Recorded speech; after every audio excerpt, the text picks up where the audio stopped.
ଅନେକ ଦିନ ପୂର୍ବେ ଓଡ଼ିଶାର ଏକ ଛୋଟ ଗାଁରେ କୁନା ନାମକ ଏକ ଯୁବକ ରହୁଥିଲା।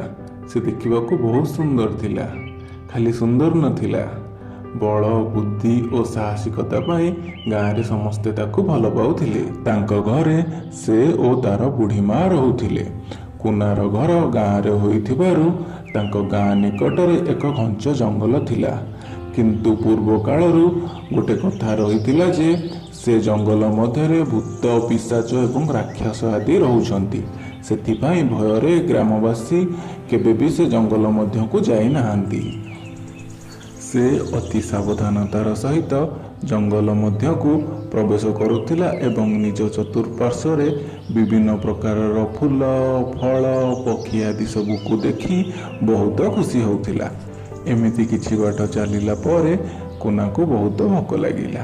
ସେ ତା ଚାରିପାଖରେ ଥିବା ଗଛରୁ ବିଭିନ୍ନ ପ୍ରକାରର ଫଳ ତୋଳିକି ଖାଇଲା ଏବଂ ଖାଇସାରିଲା ପରେ ପାଣି ଖୋଜିଲା ପିଇବା ପାଇଁ। ସେ ଆଗରୁ ତ କେବେ ଏ ଜଙ୍ଗଲ ମଧ୍ୟକୁ ଆସିନଥିଲା, ତେଣୁ ତାକୁ ଜଣା ନଥିଲା କି ପାଣି କେଉଁଠି ମିଳିବ।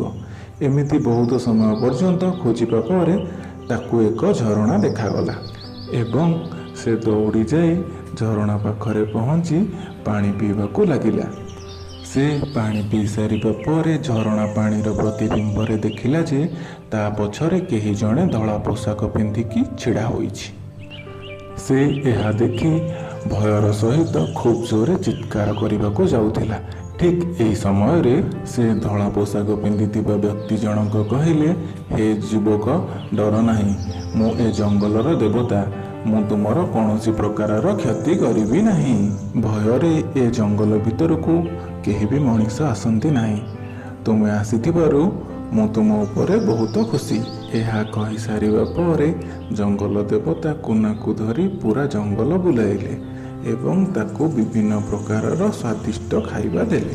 ଜଙ୍ଗଲରେ 2 ଦିନ ରହିବା ପରେ ଜଙ୍ଗଲ ଦେବତା କୁନାକୁ ବିଦାୟ ଦେଲେ ଏବଂ ତାକୁ ଖୁସି ହୋଇ ବହୁତ ସୁନା, ରୂପା, ଅଳଙ୍କାର, ମୋତି, ମାଣିକ ଆଦି ଦେଲେ।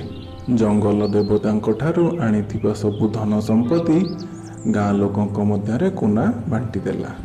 ଏହା ଦେଖି ଗାଁ ଲୋକେ ବହୁତ ଖୁସି ହେଲେ ଏବଂ ତାକୁ ସେ ଗାଁର ସରପଞ୍ଚ କରାଇଦେଲେ ଏବଂ ସେ ଗାଁର ନାମକରଣ କୁନା ନାମ ଅନୁସାରେ କୁନାପୁର ରଖାଗଲା।